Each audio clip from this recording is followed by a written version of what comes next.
Hi, CSP. Lovely to see you. Hello. Look, we have a surprise. I don't think we ever had you on a CSP program together. No.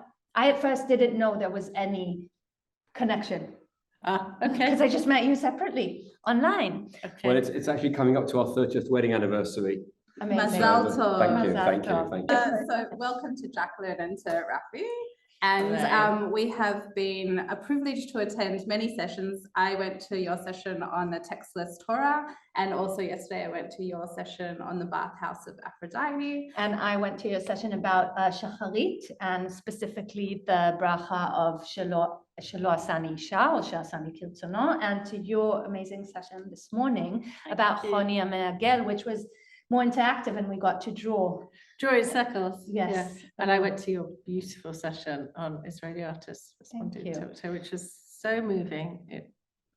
I'm still very moved by it. Thank you. I want to ask a question because you've been doing this for a while, right? What number Limmud is this for you? Our first year of going to Limmud is in 1995. Last century. Which and we, Yeah. apart from the years when there was COVID and there was no Limmud, we've missed one. Oh, wow. So we've been going, and I think it's been a very important part of our Jewish life. And I know for me personally, as my Jewish creative life, I think it was here at Limmud back in 1995, I met artists, not visual artists, but I met storytellers and musicians, one of whom's here today, Rabbi Greengrass. I remember hearing him and what he does with taking the tradition and making it new in a way that made me very excited, and I wanted to do the same, but in using visual art. And it was kind of coming to Limmud and seeing kind of other people do that and finding my voice within, like, what does it mean to kind of take the tradition and take the Jewish heritage and play with it, and play with kind of in a kind of using kind of a cultural and art practice to play with it. And it just opened that up for me, and also opened up kind of, we live in the UK, and I'm sure where you guys are, it's not like this at all, but where we live in the UK, like everyone's in their little denomination box, or at least it definitely was back then. And Limmud was a chance for everybody to get out of their box and just be themselves, and not be this institution or that entity. You just were you, and you could get to kind of play around with other people's ways of being Jewish. And it was very important for us, I think, when our kids were little.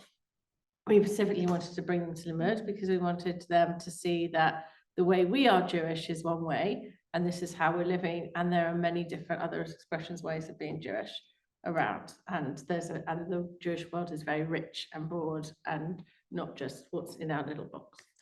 It's very interesting what you said about taking it and making it new, because the thought that was arising in the session and the panel that I didn't put up my hand to ask was that I think that within Judaism, the halakha, there's a very clear rules attached to text and how you preserve text, and how text is passed down and interpreted over generations, but there isn't when it comes to imagery and Jewish symbols. And I thought it was interesting that it was the reimagination of the Sevivon that was presented. And I was just wondering how you related to that, how you thought about Jewish symbolism, and it's as it goes through and passes down through generations, and it's reimagined, and the rules, or rather non-rules, attached to that, and the traditions.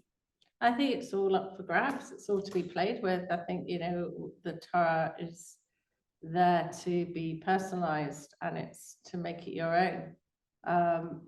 And it's also that you only play with something that you fully own. You don't play with somebody else's stuff, you play with your stuff. And you don't play with your grandparents' stuff until it's yours. So it's about taking ownership of your Torah and your Judaism and playing with it. And I think the halakha can be a guide, an invitation, an opportunity to find those moments in time to be playful, but also the parameters, the creative parameters in which to be playful. Like, it's not a limit. I think the halakha doesn't have to be a limit.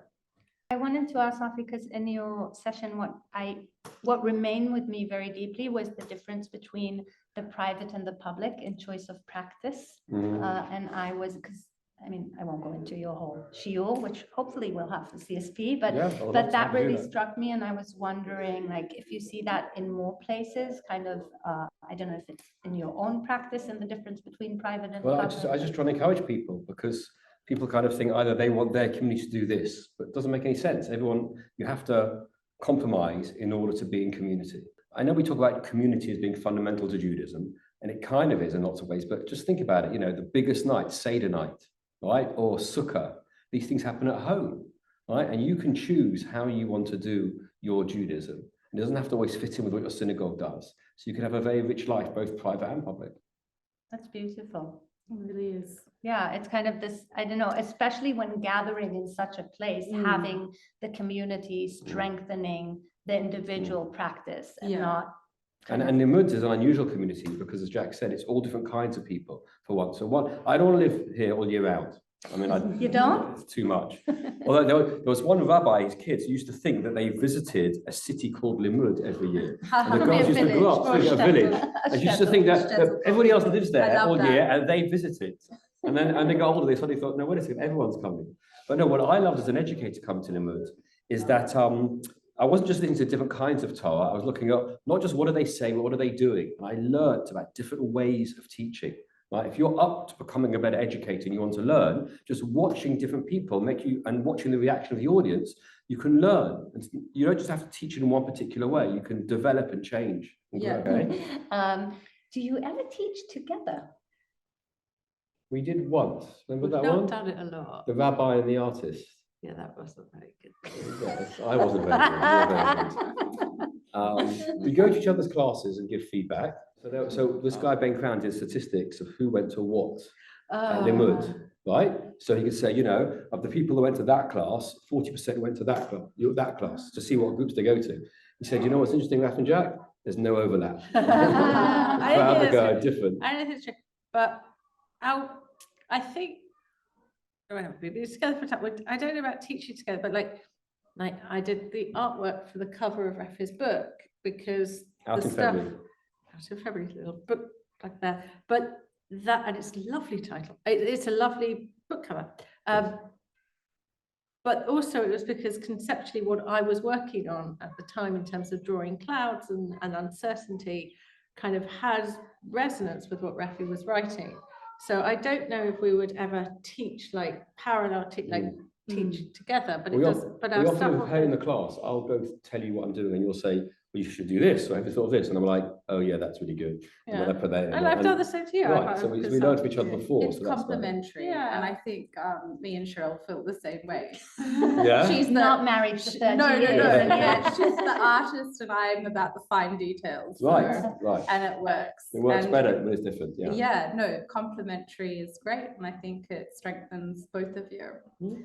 So thank you for providing us with the food for thought and Pleasure. a taste of Oh, it's Limmud. so Pleasure. nice. It's Glad so you've been fun. here. And it's so nice to see you in person. Yeah, very was- exciting it's for me really too. exciting And event. hopefully for CSP learners, Absolutely. you're obviously going to see these two time and time again on your screen. And who knows? I mean, Raphi, you were just in Orange County. That's all right. I was getting emails of excited people that met you. And we'll also try and drag Ari here one year, kicking and screaming. We'll get Ari. Yeah, Ari. We'll get Ari to Yes, come. okay. And possibly maybe even bring Jacqueline also Absolutely. in person. Exciting. So thank you, everyone.